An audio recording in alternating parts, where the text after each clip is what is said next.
current level 1.0725. The currency pair rebounded from the psychological support at 1.0700, and during yesterday's trading session the bulls managed to recover part of their recent losses.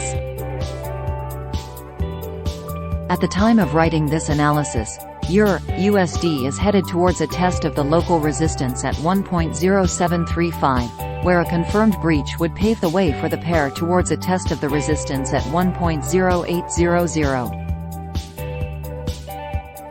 However, the overall downtrend is still intact and the market sentiments remain negative for a further depreciation of the single European currency. It is worth noting that only a confirmed breach of the key support at 1.0652 would suggest a potential resumption of the downtrend, and, if this scenario is realized, then the next target for the bears would be the support at 1.0600.